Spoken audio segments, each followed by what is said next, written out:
আজকে আমি হাজির হয়েছি নিরামিষ ফুলকপির কালিয়া রেসিপি নিয়ে। ভাত, রুটি, লুচি, বিভিন্ন রকম পোলাওয়ের সঙ্গে কিন্তু এই নিরামিষ ফুলকপির কালিয়া যে কোনো আমিষ রান্নাকে টেক্কা দিতে পারে। নিরামিষ ফুলকপির কালিয়া আমি কিভাবে বানাই সেই রেসিপিটাই আজকে শেয়ার করব। ভিডিওটা শুরু থেকে শেষ পর্যন্ত তোমরা আমার সাথে দেখতে থাকো। তাহলে চলো রেসিপিটা শুরু করে দিই। ফুলকপির কালিয়া বানানোর জন্যই প্রথমে যে কাজটা আমরা করব, গরম জলের মধ্যে ফুলকপিগুলোকে নুন দিয়ে একটু হালকা করে সেদ্ধ করে নেব। যেহেতু ফুলকপিগুলো মাঠে চাষ হয়, তাই ডাইরেক্ট আমার মনে হয় রান্না না করাই ভালো।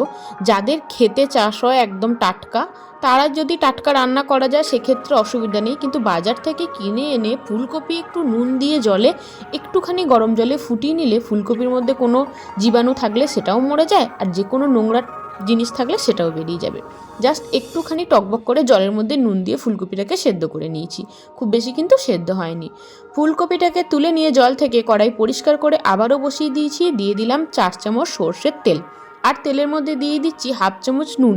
এবার ফুলকপির কালিয়ার মধ্যে যে আলুটা আমি ব্যবহার করব, আলুটা মিডিয়াম সাইজে ডুমো ডুমো করে কেটে নিয়েছি। আলুটাকে নুন দিয়ে একটু ভেজে নেব। আলু ভেজে নিয়ে এই ফুলকপির কালিয়াটা বানালে কিন্তু টেস্টটা খুব ভালো হয়। আমি এটা লুচির সঙ্গে সার্ভ করেছিলাম, তাই একটু মুখরোচক না বানালে ভালো লাগে না। তোমরা চাইলে কিন্তু নিরামিষ পোলাও, রাইস সব কিছুর সঙ্গেই ফুলকপির কালিয়াটা সার্ভ করতে পারবে। এমনকি খিচুড়ির সঙ্গেও খেতে এটা দুর্দান্ত লাগে। অল্প একটু হলুদ দিয়ে দিয়েছি। দেখো, আলুটাকে কিছুক্ষণ নাড়াচাড়া করে ভেজে নেওয়ার পর গরম জলে ফুলকপিটাকে, যেটা আমরা একটু ফুটিয়ে রেখেছিলাম, ফুলকপিটাকেও দিয়ে দিলাম। আলু আর ফুলকপি একসাথে খুব ভালো করে নাড়াচাড়া করে আমরা এবার ভেজে নেব। লাল লাল করে আলু আর ফুলকপি এরমভাবে একসাথে ভেজে নিলে আলাদা আলাদা করে ভাজতে হয় না, আর তেলের পরিমাণটাও খুব বেশি লাগে না। আলু ফুলকপি একসাথে লালচে করে ভেজে নেওয়ার পর আবারও কড়াইটা পরিষ্কার করে বসিয়ে দিয়েছি। এবার দিয়ে দিচ্ছি পরিমাণ মতো তেল। এখানে আমি 4 চামচ সর্ষের তেল দিয়েছি। আগের তেলটা যদি নোংরা হয়ে যায় সেটা আর ব্যবহার করো না, সেক্ষেত্রে তরকারির কালারটা কিন্তু কালচে টাইপের চলে আসবে। এবার দেখো, এই তেলের মধ্যে 2টো তেজপাতা, একটা শুকনো লঙ্কা, একটু কিছু গরম মশলা, যার মধ্যে আছে এলাচ, দারচিনি, লবঙ্গ, এগুলোকে ফোড়ন দিয়ে একসাথে বেটে রাখা টমেটো, আদা, কাঁচা লঙ্কার পেস্ট দিয়ে দিলাম। এখানে মোটামুটি বড় চামচে 2 চামচ আমি টমেটো, আদা, কাঁচা লঙ্কার পেস্টটা দিয়ে দিয়েছি। টমেটোর পেস্টটা দিলে কি হয়, কালারটাও বেশ দেখতে ভালো লাগে, আর গ্রেভিটাও কিন্তু দারুণ হয়।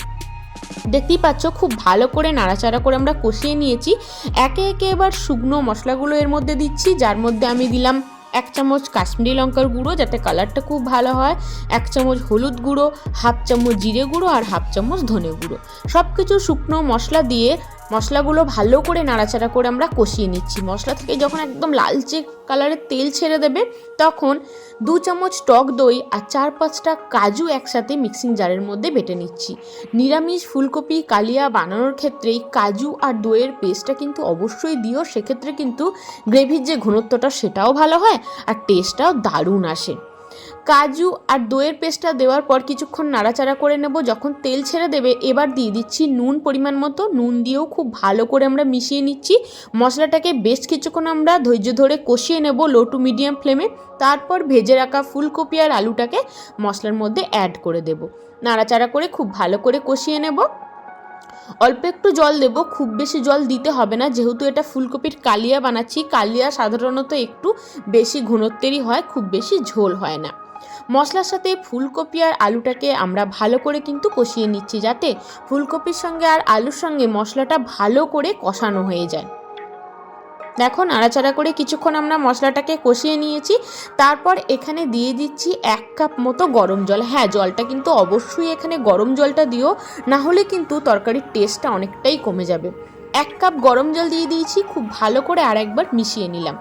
যেটুকু টাইম ফুলকপি আর আলুটা সেদ্ধ হতে লাগে, জাস্ট সেইটুকু টাইম লাগবে। এখানে মিনিট 10 মতো সময় দিলেই আলু ফুলকপি খুব সুন্দরভাবে সেদ্ধ হয়ে যাবে।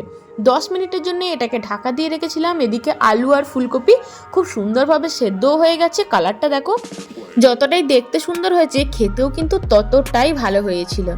সব কিছু খুব ভালো করে একবার মিশিয়ে দিচ্ছি। আলু ফুলকপি আমাদের একদম ভালোভাবে সেদ্ধ হয়ে গেছে। যেহেতু নিরামিষ ফুলকপির কালিয়া বানাচ্ছি আর এটা আমি লুচির সঙ্গে সার্ভ করব, একটু মিষ্টি মিষ্টি হলে ভালো লাগে। হাফ চামচ চিনি এখানে দিলাম। আর সব শেষে দিয়ে দিচ্ছি একটা ভাজা মশলা, যার মধ্যে আছে শুকনো লঙ্কা, গোটা জিরে, গোটা ধনে, তেজপাতা একসঙ্গে রোস্ট করে আমরা গুঁড়ো করে নিয়েছি।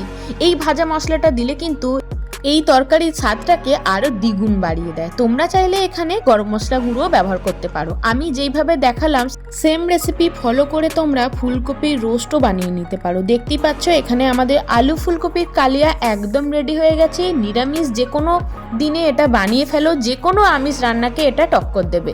রেসিপি কেমন লাগলো অবশ্যই জানিও। আর রেসিপি ভালো লাগলে ফ্রেন্ডস ফ্যামিলির সঙ্গে শেয়ার করো। আর যেসব বন্ধুরা আমার চ্যানেলে এখনও নতুন, প্লিজ বন্ধুরা চ্যানেলটা সাবস্ক্রাইব করে আমার পাশে থেকো। আমি আরও এরকম রেসিপি নিয়ে তোমাদের সামনে আসবো।